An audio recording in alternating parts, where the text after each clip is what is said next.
An electric bulb is designed to consume 55 watt when operated at 110 volts. It is connected to a 220 volt and 50 Hz line through a choke coil in series. What should be the inductance of the coil for which the bulb gets correct voltage? Okay, so as we know in the question that the bulb is designed to operate at 110 volts, but we are putting it across a 220 volt line.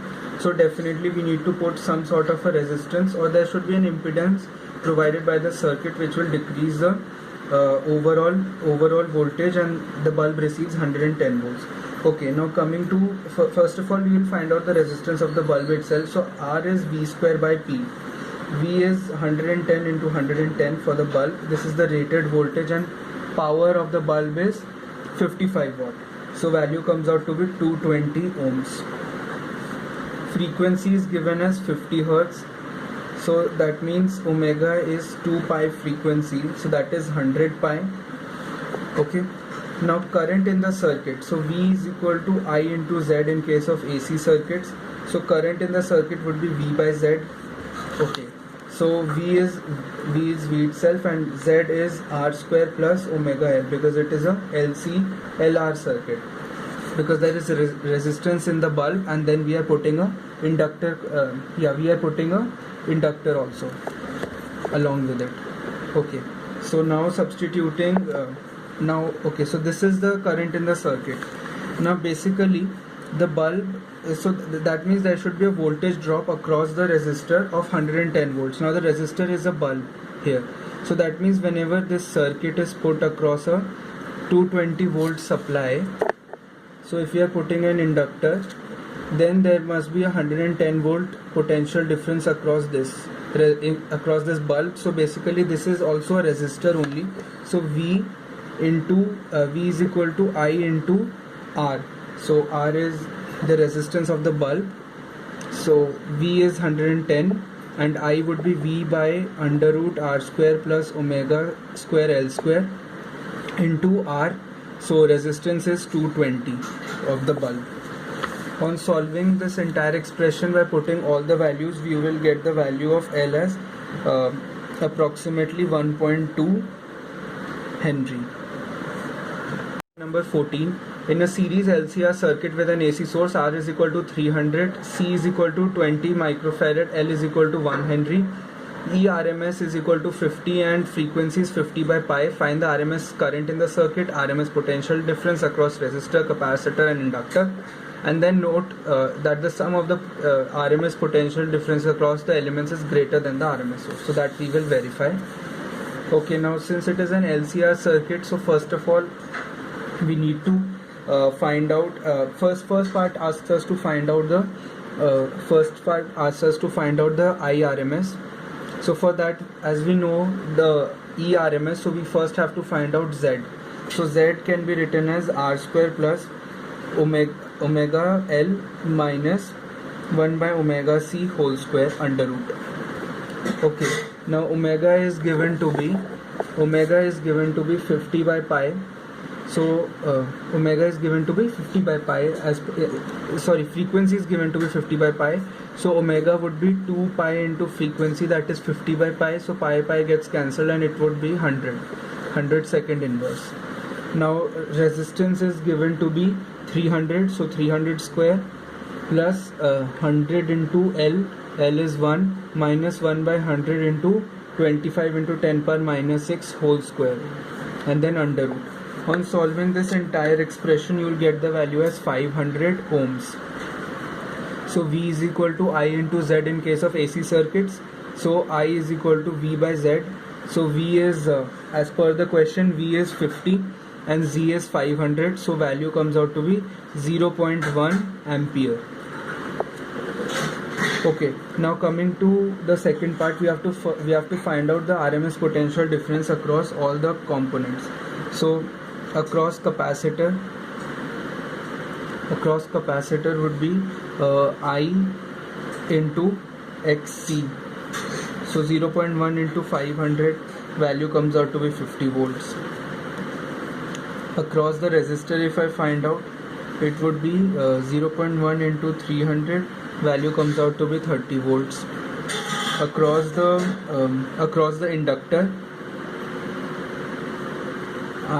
0.1 into x into xl, that is 0.1 into 100, so value comes out to be 10 volts.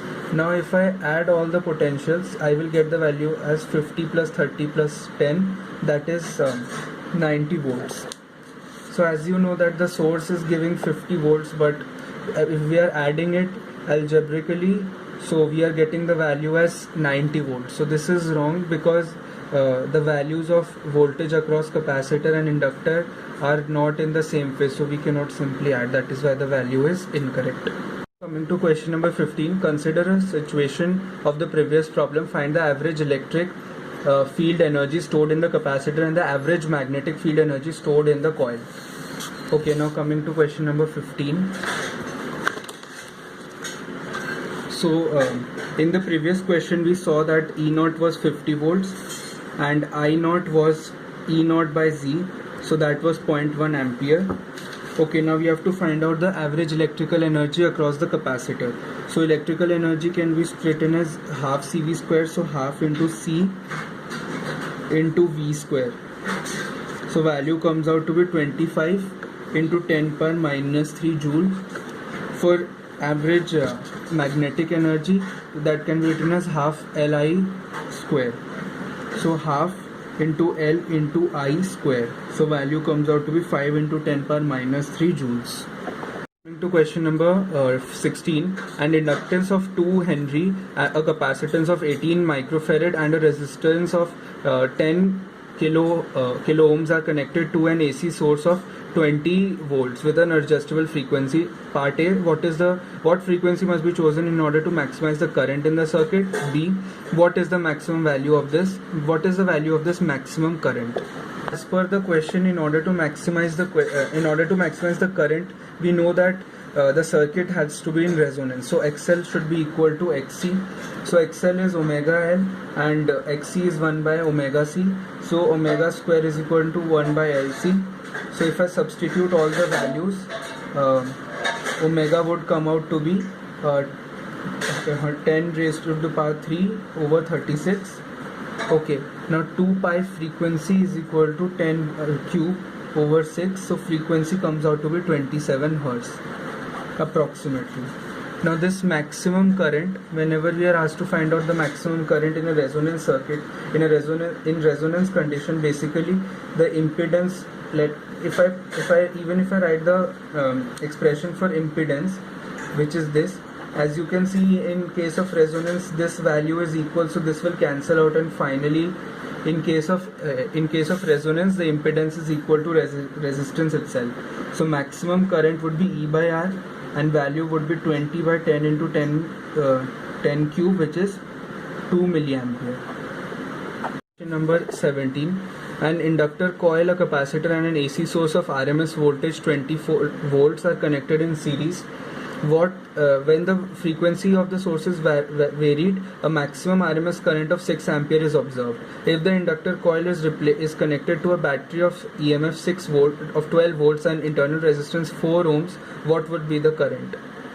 Okay, so as per the question, whenever we are varying the frequency, a maximum RMS current is there, so that means there is some resistance of the circuit itself. So first let us find out that. So V is equal to I into R. In case of resistance, as we saw in the previous example also, that impedance becomes equal to resistance. So V is 24 and I is 6. So R comes out to be 4 ohms. Okay. Now internal resistance of the entire circuit is 4 ohm and the resistance of internal resistance is 4 ohms, as it is mentioned in the question also. So when battery is connected,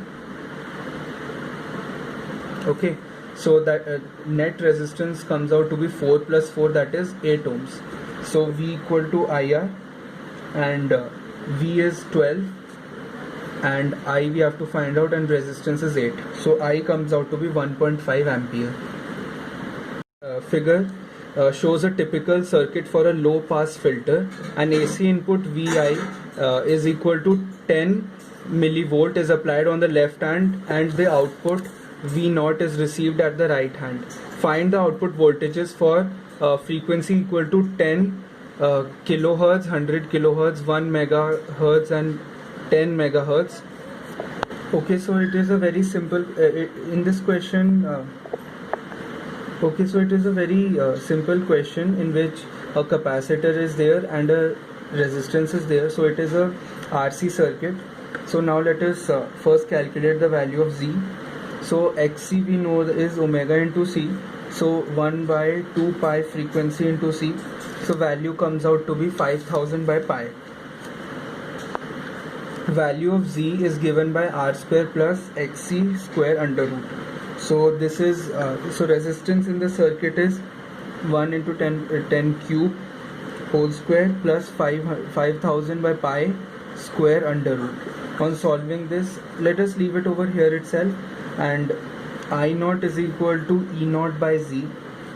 So we know that voltage across the input across VI is actually 10 into 10 power minus 3, and impedance is 10 raised to the power 6 plus 5000 by pi whole square. Okay, now V naught, that is the V output, is actually the voltage across the capacitor. So V, as you can see in the diagram also, so this V out is actually the potential drop across the capacitor. So we have to multiply I naught into XC. Okay, so if I put down all the values,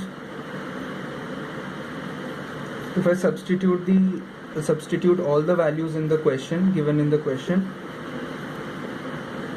I'll get the value as 8.5 millivolts. Similarly, you can try for all other parts, and you will observe that as we are increasing the frequency, the voltage is also increasing. A transformer has 50 turns in primary and 100 in the secondary. If primary is connected to a 220 volt DC supply, what would be the voltage across the secondary?